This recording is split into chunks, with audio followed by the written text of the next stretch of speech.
Hey guys, welcome to our next video. You'll remember last time we worked on a Japanese shed. Yeah, we finished that project and we are now going to be moving on to something that's actually attached to the house, which is the stairs leading up to our front door and a new deck that will be leading to the front door to our basement. And as you can tell, it was not in a good situation or condition. In fact, it was probably about falling apart. With that, just a reminder, so when we're being recorded here and you're hearing our voices, this is us in the future. Why is it spooky? It's spooky. And so whenever you see us talking, it's our poor naive selves from before, thinking everything's going to go great. Spoiler alert, everything doesn't go great. But we're going to continue. But we'll let them take over and we'll come join in a little bit later. It goes decently smoothly, but there are some hiccups. So Okay. here we go. Okay, Anna. So can you give us a quick tour of our front stairs and porch situation? Okay, here's the situation. Since we're over here, we're going to start here. This is our door to our basement or terrace level. This is unacceptable. You really do need like a 3 foot by 3 foot or 4 foot by 4 foot landing. This is not to code right here, so we definitely need to fix this. We're going to do a 10 foot by 10 foot deck right here, so you have a nice place to come up, drop your groceries or whatever onto like a bench, and then get in here. So clearly this has been patched over the years. So these are the stairs up to the main door to our house. They were probably installed when the house was built in the late 70s, early 80s. That ledger board over there is attached to the siding, which that's not right.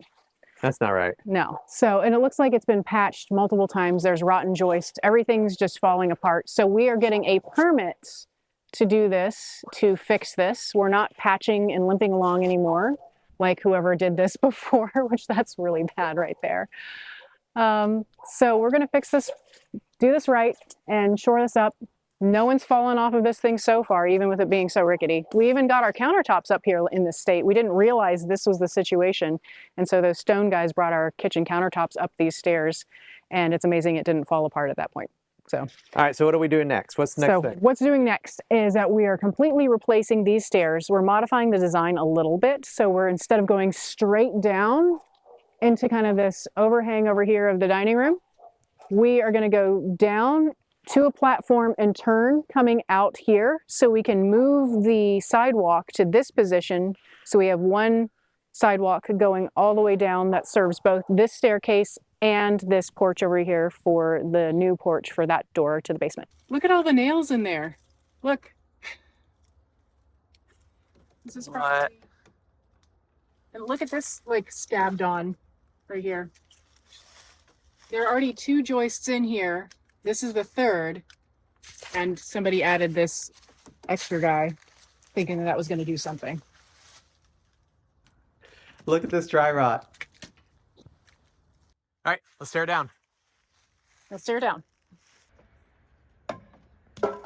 Those are definitely not supposed to pop off like that. They are not. I mean, that took so little effort, except for that one that had a screw in it, which now there's more screws. Yeah, so screwing and nailing this, I can appreciate the screws here, because look at this. The thing was, I guess, originally attached just by nails into a piece of cedar trim, not even the building itself. Right. So anybody knows cedar trim, it's really weak material, and that just wouldn't do anything. At least the whole Even thing, Anna agrees there. Well, at least the whole deck seemed to be made out of pressure-treated lumber, though. So then I started taking out the Sawzall to actually Sawzall off and not catch everything. Yeah, I was trying at the bottom to disassemble, unscrew everything, unbolt everything, and it was not budging. Well, and so then I started taking off this with a pry bar. I was trying to unscrew these boards, but they wouldn't unscrew. But look how rotten that is right there. Like, it's soggy and real rot and dry rot. Look for this next one here. Look at this. Wow. Water soaking out of the cedar. Yeah, you can just see that squishing out of that. Well, that's just a 2x. That's oh yeah, that's even worse. That's like a pressure treated 2x. So that's not even cedar. Oh, it was so rotten. Okay, so now I start taking it off. I have a little bit more success, and I just start taking away all the different pieces, and I discover lots of things like this. As I'm taking this apart, so I just got the last 2 boards, which are underneath an overhang up here. Way better. Interesting. Like, okay. Way better. Like this. I mean, look at this. Like, oh, there are ants living in it. Oh yeah, there's a whole colony. Great. Yeah. Carpenter ants? No, little bitty ants. Oh. I can't through the glasses. I can't tell if they're black or red, and there's probably one on me. Okay, so after finding the ants, I just continued to remove the boards. And looks like that board took a piece of joist with it. Well, and the good news is the ants didn't make it all the way into the house because look at how this was attached to the house. It's not even attached. Barely. At least there's drainage. There is lots of drainage. But there's no ledger board. Like those nails look like they barely go into just even the siding. So they do, because later, once this is down, it was like 3.5-inch nails. And that means with that, that's like an inch and a half through the thing. It's- You only have an inch total going into the house, and the siding is about 1/2 inch thick It's too. not even going into the sheathing. Like, How did we guys. not die and fall off the deck? Well, Like, and it's how did great. this even stay up? Oh, and hey, look, it's our chief inspector. I'm not sure that she's very impressed with what we're doing. So today is the second day we're working on this. We didn't get it fully torn down yesterday. So that's what we're working on today. That's the only goal, is to get everything torn down. So let's get going. I've got a chainsaw this time.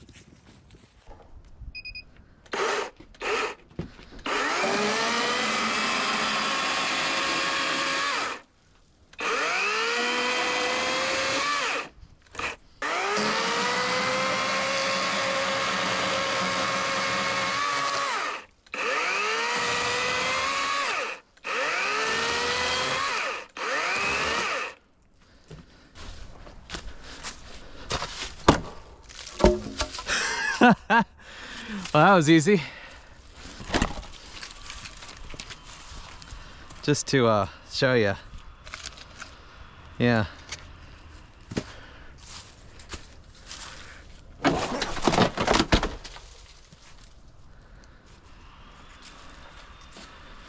Well, it's one way to do it. Well, that came down a lot easier than I expected. Well, and the reason why I'm not in there helping is because this is kind of a one-person thing due to the danger. Right. I mean, look at all the nails. So I was just doing my best not to get hit by them, and I was trying to stay in control, but even then, I almost lost it right there.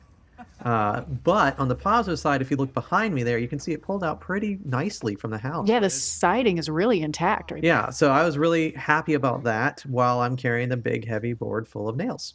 there. And so moving on, our footer right here, that's how our post was into our footer. No attachment whatsoever. Right, it's barely in there, and that was the good one.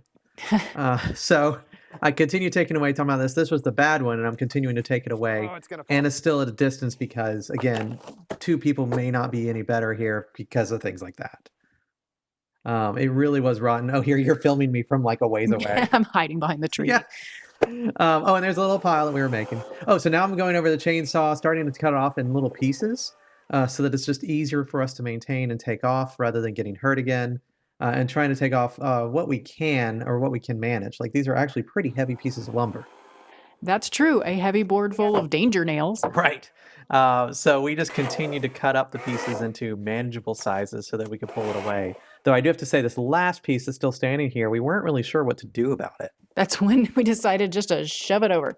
That's right. Like, I mean, we just were like, how sturdy can this be? So there It went. is downhill. I was a little worried about our plants. And then look at this. It just comes like right out. That's the foundation for this whole thing right there, too. Just a glob of concrete in the ground. All right, now that the stairs are down, we've hit a bit of a design snag. Anna noticed it while we were taking everything down, so she's going to explain what's going on. Okay, so we were going to originally have a new ledger board on the building because the original deck was not attached properly. It was just kind of loosely nailed to the siding, and there was siding there, which is not how you're supposed to attach a deck to a building with a ledger. It was definitely designed that way because there was not another support near the building to support the deck there. So if you either like hang it off the building or you have another support right there. So we were just going to do it properly and have a ledger board, flash it, do all the things, cut back the siding, ledger board flashing, everything. And then I just looked at it and I realized that is a cantilever, which means we cannot hang our deck off of a cantilever. That's against code. So we are going to have to put a supports there as if it is a freestanding deck. And that means we are going to have to dig down to the amount that the garage is. So this is a split level house. So on the side over there where we have the basement door, that's a slab. But where that decorative stone is on the front of the building, that's the garage. So we need to dig down to the same depth as the garage footing if we're going to have, if we're within 5 feet of the building, and in that case we will be. The front part, we're not going to be 5 feet within the building, so that was okay. We were just going to dig down to the depth that it was close to, which was the slab over there. So in order to determine the depth of the building, like the garage slab and footer, we have this little pipe coming out for our hot water heater. So I can measure off of that to determine where is the floor in the garage from the inside. And that way we know how deep down to dig for now our detached floating deck, no longer attached to the building with ledgers. The good thing is that the siding is in really good condition right there. There was a lot of there's a nice gap there for there being no rot. So that's a plus.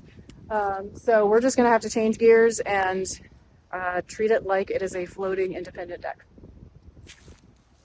So with all that being said, that just means we need to dig 2 more footers to support that platform up there. Right. We were going to have 10 footers, so now we have to dig 12 footers, which to me just means more work. Yes. And so our siding was in pretty good condition except for like the trim there, which we will have to replace. Right.